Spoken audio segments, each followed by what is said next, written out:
Თქვენს მაყურებელს მივესალმები პოლიტპატიმრებს. აქ ის კი არ არის პრობლემა, რომ პრემია დანამატები ასე ვთქვათ, პრემია დანამატები არსებობდეს. აქ არის მთავარი პრობლემა ის, რომ საქართველოს ბიუჯეტს ქართული ოცნება იყენებს თავისი პარტიული მუშაკებისთვის, რომლებიც არიან აიპებში, სიპებში, სხვადასხვა საჯარო დაწესებულებებში ყავთ გაფორმებული, საერთოდ არც კი დადიან სამსახურებში და ამ ადამიანებს შემდეგ უწესებენ დამატებით პრემია დანამატებს. თორე ის ადამიანები, რომლებიც და საჯარო მოხელეები, მათ შორის ძალიან ბევრია ღირსეული საჯარო მოხელე, რომელიც მუშაობს კეთილსინდისიერად, არიპარავს ქვეყნის ბიუჯეტს, ემსახურება ადგილობრივ დონეზეც თუ ცენტრალურ დონეზე საქართველოს მოსახლეობას. ამ ადამიანებმა მათი დამსახურებიდან და გაწეული შრომიდან გამომდინარე, რა თქმა უნდა მიიღოს დამატებითი, ასე ვთქვათ, წახალისება და დამატებითი ხელფასიც კი, მაგრამ და პრემია და დანამატი, მაგრამ ქართული ოცნების ამოცანა ხო ეს არ არის. ქართული ოცნების ამოცანა არის, რომ ის პარტიული მუშაკები, რომლებიც ყავთ დასაქმებული, საბოლოო ჯამში ქართული ოცნებასა და სახელმწიფოს შორის მორღვეულია ის მნიშვნელოვანი, ასე ვთქვათ, ზღვარი, რომელიც უნდა არსებობდეს.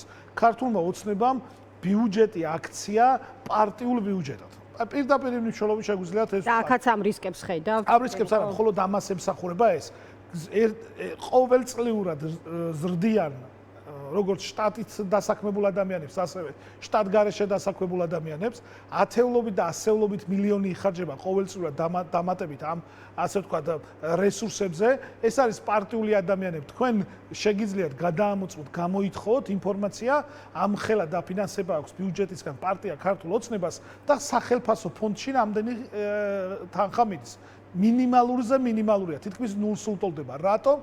იმიტომ რომ ქართული ოცნების ყველა პარტიული მუშაკი არის დასაქმებული საჯარო სამსახურში და პარტიული ნიშნით ხდება ბიუჯეტის ხარჯვა. და სწორედ ამ თანხებს შემდეგ ისინი დანამატებშიც და პრემიებშიც ზრდიან და ამის ფონზე იჩაგრება ის საჯარო მოხელე, რომელიც კეთილსინდისიერად მუშაობს, ემსახურება ჩვენი ქვეყნის მოქალაქეებს და მე ვფიქრობ, რომ მათ მიმართ წახალისება კიდევ უფრო მეტი უნდა იყოს და მეტად ოპტიმიზაცია უნდა მოხდეს და ასე ვთქვათ, შეზღუდვა რესურსების. აქ საუბარი არის იმაზე, რომ დაფასდეს ის ადამიანები, ვინც ემსახურება საქართველოს, ემსახურება ქართულ ხალხს, საჯარო მოხელეები არ იმსახურებენ, რომ ეს უსაქმურები ყავდეთ უფროსება წამომჯდარი, რასაც ქართული, აი თქვენ შეგიძლიათ ნახოთ აიპები და სიპები. ყველა აიპი და სიპის ხელმძღვანელი პირი ან მოადგილე, ხელმძღვანელის მოადგილე შემდეგ იქცევა პარტიულ მუშაკად. ან არიან საარჩევნო ადმინისტრაციაში დროებით განწესებული და არჩევნებს აკვირდებიან თუ ატარებენ და ადმინისტრებას აკეთებენ, ან შემდეგ არიან სადღაც დანიშნული, ასე ვთქვათ, პარტიულ შტაბებში და წინასწარ იღებენ შვებულებებს. ყველა ეს შედარებითია, ეს არაერთხელ გამიკეთებია. მეც პირადად როცა ვიყავი სადამკვირვებლო ორგანიზაციის ხელმძღვანელი, ეს აპრობირებული მეთოდია და ეს, ასე ვთქვათ, პრემია დანამატების დაბრუნება და შემოტანა ემსახურება იმას, რომ საკუთარი პარტიის მუშაკები ყავდეთ პირველ რიგში კმაყოფილი, მაგრამ ეს შეიძლება სხვა საკითხებსაც დაუკავშირდეს, თენგო მაგალითად არჩევნების თემას, იმიტომ რომ თქვენ სიპების და აიპების საკითხი ახსენეთ, რომელიც წლების განმავლობაში რაღაც ესეთ თემად ითვლება, ძალიან სიღრმისეულ საკითხად, ბოლომდე გამორკვევა რას ხარჯავს და რამდენს გვახსოვს, რომ რაღაც შეუძლებელ თემად მოჩანდა, მაგრამ ეხლა ვიცით, რომ რაღაც უფრო ეხსნებათ, ხო, ხელფეხი, თქვათ, ამ ხრივ თანხების გასაცემად, აი რას შეიძლება რომ რაღაც წინასაარჩევნო თემასაც უკავშირდებოდეს გარკვეულწილად, აი რაღაც აქ შეიძლება ჩანდეს სამზადისი რაღაც პროცესისთვის, სადაც მოადგილეს ექნება განცდა, რომ თუ ის მოიქცევა ისე როგორც მის უფროს მოეწონება და ეს საბოლოო ჯამში პარტიულ მიზნებს შეასრულებს, მას ექნება გარანტირებულად პრემია დანამატი. ეს ემსახურება პარტიულ ინტერესს და პარტიულ ინტერესს როცა ვსაუბრობთ, არჩევნებზეც, რა თქმა უნდა, ხაზგასმა შეიძლება. აქ საკითხი არის შემდეგში, რომ ჩვენ ქართული ოცნების სამზადისზე როცა ვსაუბრობთ, მათ შორის შესაძლოა რიგგარეშე არჩევნები, ხო? ჩვენ უნდა ვისაუბროთ. თქვენ საუბრობთ ვადამდელ არა, ჩვენ კი არ ვსაუბრობთ, ჩვენ მოთხოვნა გვაქვს, რომ სამართლიანი და ობიექტური არჩევნები. არა, ჩვენ მოთხოვნა გვაქვს, რომ სამართლიანი და ობიექტური არჩევნები იყოს და ჩვენ გვინდა, რომ ქართულ ოცნებას დავანიშნოთ სამართლიანი და ობიექტური არჩევნები, მას შემდეგ, რაც გათავისუფლებიან პოლიტპატიმრები, შეწყდება რეპრესიული ასე ვთქვათ, ქმედებები ქართული ოცნების მხრიდან და სისხლსამართლებრივი დევნა მათ შორის პოლიტიკოსებზე და მათ შორის მიმდინარე საქმეებზე და ასევე გაუქმდება რეპრესიული კანონები და აღდგება ამ ქვეყანაში არჩევნების ანუ არჩევნებს დაერქმევა არჩევნები. ჩვენ არ გვინდა რომ ბიძინა ივანიშვილმა შემოგვიცუროს ისეთი არჩევნები, რომელსაც არჩევნები არ დაერქმევა. არჩევნები, სადაც საქართველოს მოქალაქეებს არჩევნებში მონაწილეობის უფლება ექნება შეზღუდული. ან ისეთი არჩევნები, სადაც ნიკა მელია, ელენე ხოშტარია ვერ მიიღებენ მონაწილეობას და სხვა პოლიტიკური ლიდერები, იმიტომ რომ ისინი არიან ციხეში. ან ისეთი არჩევნები, როდესაც შეიძლება პოლიტიკური პარტიები იყვნენ აკრძალული. ამ არჩევნებში ჩვენ ჩვენ არ ვსაუბრობთ. ჩვენ ვსაუბრობთ ბადამდელი არჩევნები შეიძლება ნახოს საზოგადოება, მაგრამ ეს ის არ იქნება ის, რასაც თქვენ ითხოვთ და ეს იქნება ივანიშვილის შემოცურებული არჩევნები. ჩვენ მინდა რომ არჩევნები დავანიშნოთ ივანიშვილს, ეს არის ერთ-ერთი მნიშვნელოვანი მოთხოვნა და ჩვენ ეს არჩევნები უნდა დავანიშნოთ სამართლიანი წესებით. ძალიან მარტივია, რაც უნდა გადავაწყოთ ახლა წინადადებები და სიტყვები, შინაარსი არ შეიცვლება, იქიდან გამომდინარე, რომ ჩვენ ვითხოვთ სამართლიან არჩევნებს. ეს ხალხი, ვინც ქუჩაშია უკვე 500 დღეზე მეტია და 550 დღეზე მეტია, ამას ითხოვს. პოლიტიკური პარტიები ამას ითხოვენ. რა მოხდა ამ 500 დღეში? თითქმის არასრულ 2 წელიწადში. მოხდა შემდეგი რამ, რომ პოლიტიკურმა პარტიებმა გაუძლეს რეპრესიებს. აბსოლუტური უმრავლესობა არ გაქცეულა, ნაწილი ციხეებშია, მაგრამ მტკიცედ და მყარად ისინი არ ეგუებიან ამ რეპრესიებს და წვარით წინააღმდეგობაში ყველა, ეს ერთი. მეორე, ქართულმა მედიამ გაუძლო იმ შემოტევას, ბიძინა ივანიშვილის ხელით ყველა ქართული მედია კრიტიკული პირველ რიგში, რა თქმა უნდა, და არა მათი პროპაგანდისტული არხები. ყველა ქართული კრიტიკული მედია არის დახურული. მაგრამ ეს და თქვენ და მადლობა ამისთვის ქართულ ჟურნალისტებს, ვისაც ჟურნალისტი შეუძლია დაუძახო, იმისათვის რომ ამ კრიზისს უძლებთ პოლიტიკოსებთან და საზოგადოებასთან ერთად. და მადლობა საპროტესტო საზოგადოებას, რომელმაც გამოაჩინა სიმტკიცე, განსაკუთრებული მადლობა პოლიტპატიმრებს, რომლებიც არიან ურყევები, თანმიმდევრულები, პრინციპულები და ის რაც მათ არ ჩაუდენიათ, ვერავინ ვერ შეძლო და პირველ რიგში ქართულმა ოცნებამ რომ ეღიარებინათ ის რაც მათ არ ჩაუდენიათ. ამ ყველაფრის შემდეგ ქართულმა ოცნებამ ერთი და ცალსახად მიხვდა, რომ ჩვენ არ ვაპირებთ უკან დახევას. ერთადერთი გზა ამ ქვეყნის მშვიდობიანი ტრანზიციისთვის და განვითარებისთვის არის დარჩენილი ქართულმა ოცნებამ დაიხიოს უკან. ჩვენ უკან დასახევი გზა არ გვაქვს, იმიტომ რომ ჩვენ არსად გაქცევას არ ვაპირებთ, ჩვენ არ ვაპირებთ ჩვენი საქმიანობის მიტოვებას, ჩვენ არ ვაპირებთ რომ პასუხისმგებლობას გავექცეთ პოლიტიკურ პროცესზე. ამიტომ ერთადერთი დაგვრჩა 26 ვიყოთ ბევრი. გამძლეობის ბრძოლა ქართულ ოცნებას მოუგეთ, ეხლა უნდა მოვიგოთ რაოდენობრივი და რწმენის. ანუ ეს თავარი სათქმელი ის არის, სწორედ რაც თქვენ იქამდე თქვით, თვით 26 მაისს ახსენებდით, ამის თქმა გინდა. ჩვენ გამძლეობის ბრძოლა მოუგეთ. ერთი კითხვა მინდა დაგისვა, თენგო, გამომდინარე იქიდან, რომ მეც მრავალი წელია ჟურნალისტი ვარ და თქვენც ხართ პოლიტიკაში, თქვენი ლიდერები მით უმეტეს და ძალიან ბევრი რაღაც დაანონსებული თარიღის თუ არჩევნების თუ მოვლენის წინ გვესმის ხმამაღალი განცხადება. ეხლა დარწმუნებული ვარ, რომ ეს არც თქვენ არ გიკვირთ ხო, ვიდრე მოხვიდოთ პოლიტიკაში, ალბათ თქვენც ესე ისმენდით პოლიტიკოსების განცხადებებს. მე ესეთი კითხვა მინდა დაგისვათ, სხვათა შორის თქვენს ასე ვთქვათ კამპანიებს გადავხედე წინა პერიოდის განმავლობაში, იგივე არჩევნების წინ 24 წლის არჩევნების და მაშინ ერთ-ერთი მთავარი ხაზი ჰქონდათ, რომ როგორ უნდა დაგერწმუნებინათ საზოგადოება ცვლილებების აუცილებლობაში, ხო? და შესაძლებლობაში, რომ რაღაცა ნიჰილიზმი კი არა, პირიქით, ანუ საიმედოობა და სარწმუნოება გაგეღვივებინათ. აი დღეს როგორ მოახერხებთ ამას? აი კონკრეტულად თქვენთან მაქვს ეს კითხვა, იმიტომ რომ დამეთანხმეთ, რომ სწორი მოლოდინის შექმნა, აი ამდენი მომხდარის, ამდენი ამბავის, ამდენი იმედგაცრუების, ამდენი შესაძლო ზედმეტი ან ნაკლები პასუხისმგებლობის გამოჩენის ფონზე, ორივეს მინდა გაუსვა ხაზი, არის ეს კითხვა აქტუალური. და რას უპასუხებთ? მადლობა ამ შეკითხვისთვის. აქ არის საკითხი ერთ რამეში.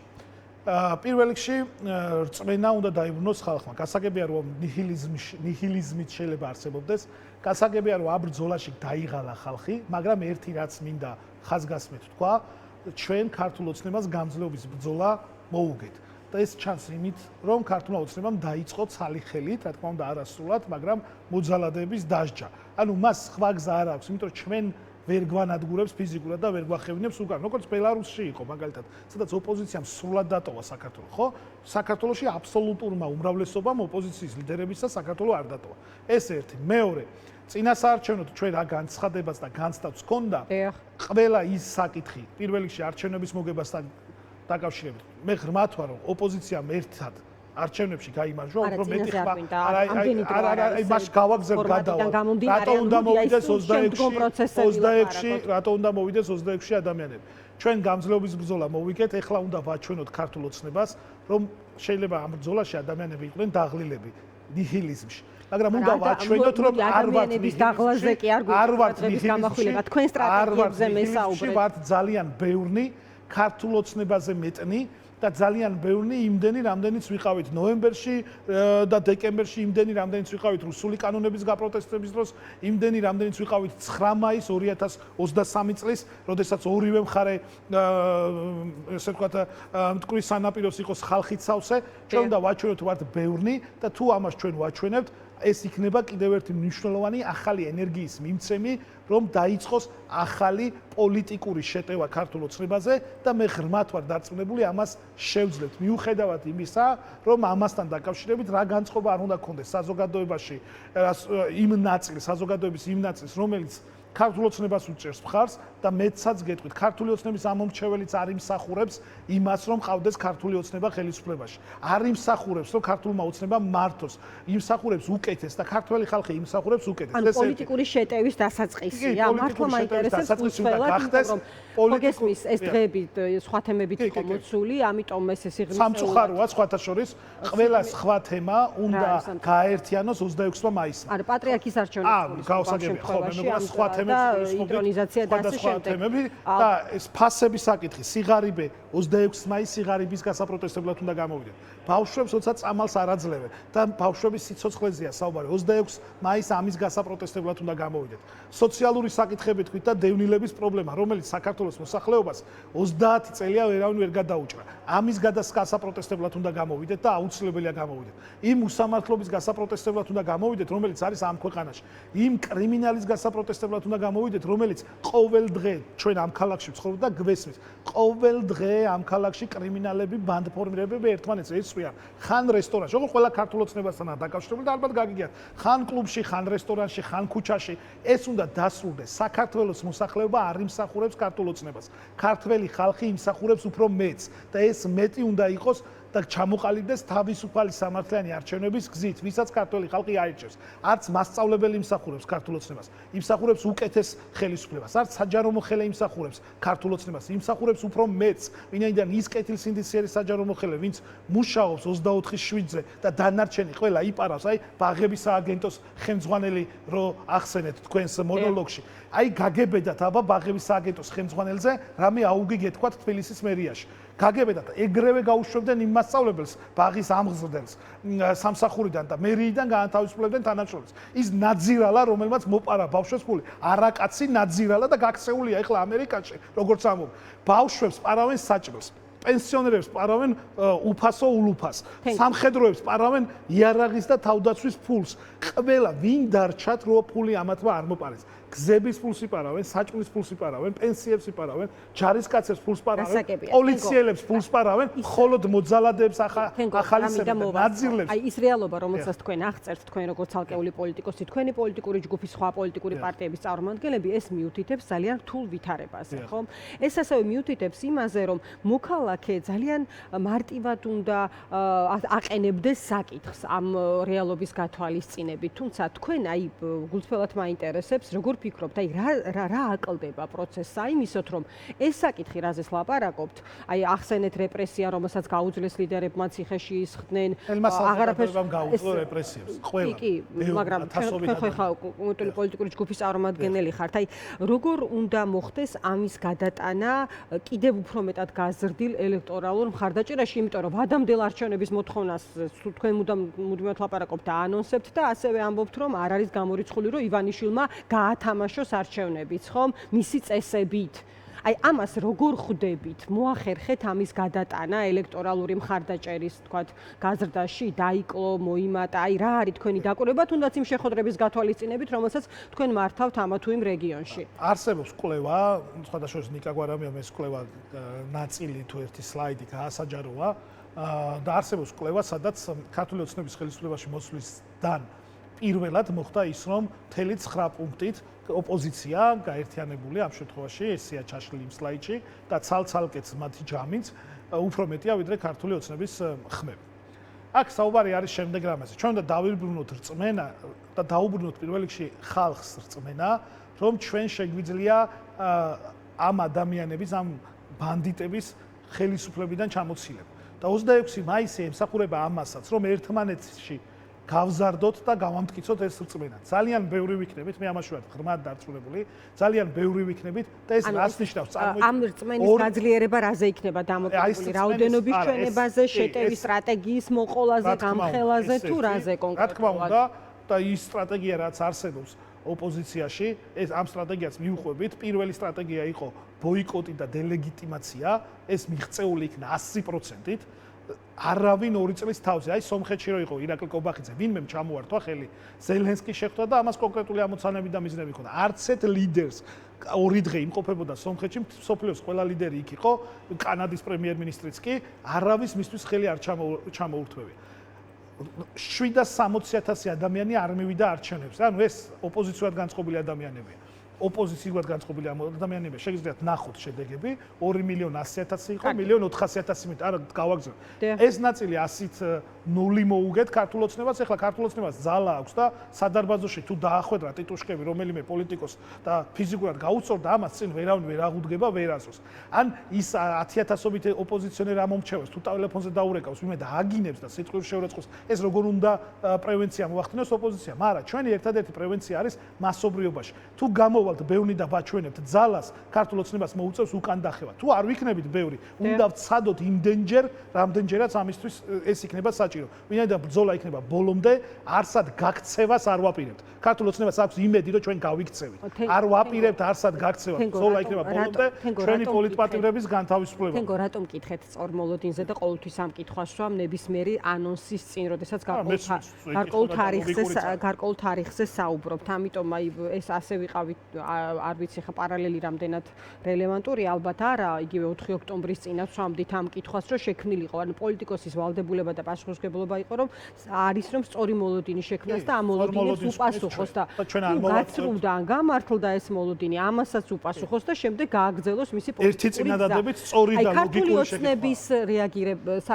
გამოხმაურებებზე როგორ რეაგირებთ? აი მაგალითად დღეს ალუდა ერთ-ერთი დეპუტატი გულდუშაური თქვენ აღწერათ თქვენ და ამბობდა რომ თავიდან რაღაც შედარებით მოზრდილ დარბაზებს ქირაობდნენ, მერე დავიწროვდნენ, მალე სახლის ოფისებში ჩაატარებენ შეხვედრებს და თავყრილობებს. ასე რატომ ლაპარაკობენ თქვენზე? თქვენი თქვათ პოტენციალს ხედავენ თუ თქვენი თქვათ მოცემულობის რაღაც თავისებური აღწერა ოცნების? ეს რომ ალუდას სიმართლე დმია. არა, ეს ხომ მხოლოდ მისიაზე არ არის, ეს რაღაცებაში შემუშავებული ნარატივია. ბატონ ალუდას ამას ხო არ იტყოდა, ეს ხო მას აწყობს. პირიქით არის. უბრალოდ საზოგადოებაში ეს ამშვიდებს საკუთარ ამომრჩევს, რომ ისინი ბევრი იყვნენ და ეხლა ცოტანი არიან. ამას ვნახო და აი ეს სწორედ ამიტომაც, რომ ბატონი ალუდა, ბატონი ზარქუა, ბატონი პაპუაშვილი ამ ადამიანებსაც ვაჩვენოთ, იმიტომ რომ ითვლიან თავს და მეცაც გეტყვით, ხოლოდ ქვეყნის შიგნით კი არა, ქვეყნის გარეთაც ითვლიან თავებს და დაითვლიან. 2 წელია რომ ხელს არავინ არ ართმევს ქართულ ოცნებას. აბა ეხლა ოპოზიცია და ქართული საზოგადოება არის ისევ ფორმაში, რომ იყვნენ წინააღმდეგობაში და ეს პროცესი გაგრძელდეს. ბიძინა ივანიშვილის იზოლაციის პროცესი გაგრძელდეს. ეს არის მნიშვნელოვანი. ეს უნდა ვაჩვენოთ 26 მაისს. ეხლა ალუდა ვერ იქნება ჩვენი საზომი, მიუხედავად იმისა, რომ ის ქართულ ოცნებას წარმოადგენს, მაგრამ ჩვენ უნდა ვიყოთ ძალიან ბევრი. ალუდასაც, პაპუაშვილსაც, კობახიძესაც, ყველას ვაჩვენოთ, რომ ჩვენ ვართ ძალიან ბევრი და მათზე მეტნი ვართ, ვიდრე მათი ძალადობრივი რეჟიმი და მათი ძალადობრივი სასეცებია და ჩვენ ამაში ვართ მეტი. ჩვენ უბრალოდ გვჭირდება მობილიზება და ორგანიზება. ეს არის მნიშვნელოვანი. რაც შეეხება ძალიან სწორ და ლოგიკურ კითხვას მოლოდინებთან დაკავშირებით. კი, მე ფრთხილი ვარ. მე არ მივცემ თავს უფლებას, რაც პოლიტიკაში ვარ. განსაკუთრებით ვცდილობ ამას, იმიტომ რომ პასუხისგებლობა აქვს პოლიტიკოს, მე არ მივცემ თავს უფლებას, რომ შევქნა ცდარი მოლოდინები და შევქნა ისეთი მოლოდინები, როდესაც აქცია იქნება, შეხვედრა იქნება, კონკრეტული ღონისძიება იქნება, ამის შემდეგ ადამიანებს დარჩეს უკმაყოფილების და უკმარისობის გზნობა. შეტევა პოლიტიკური შეტევა იქნება, პრესინგი გაგრძელდება ქართულ ოცნებაზე, 26-ში ვიქნებით ბევრი. შემდეგ იქნება მნიშვნელოვანი ღონისძიებები. მე დარწმუნებული ვარ, რომ ბევრი ვიქნებით. შემდეგ იქნება მნიშვნელოვანი კამპანია, იმიტომ რომ საქართველოს მოსახლეობა იმსახურებს მეც, ვიდრე არის ქართული ოცნება, ვიდრე არიან ეს ბანდიტები. აქედან გამომდინარე, მოლოდინი არის დამოკიდებული, მოლოდინები არის დამოკიდებული იმაზე, რამდენი ვიქნებით 26-ში. და მე ვიცი ზუსტად, გზნობ განწყობას, გზნობ ჩვენი კამპანიის ხასიათს, გზნობ ყოველდღე როცა მოქალაქეებს ხვდებით, რა არის მათი განწყობა. მათი განწყობა არის ის, რომ მათ აღარ უნდათ ბიძინა ივანიშვილის მმართველობა საქართველოში. და 26 მაისს ჩვენ უნდა დავიწყოთ მნიშვნელოვანი პოლიტიკური პროცესი და იმ უწყვეტ პროტესტს შევძინოთ ახალი ენერგია. დიდი მადლობა თენგო. მადლობა. გაგემშვიდობები. თენგო თევზაძე საუბრობდა, ის კოალიციაციულებისთვის ერთ-ერთი ლიდერია. ძალიან მალე გავაგრძელებთ სხვა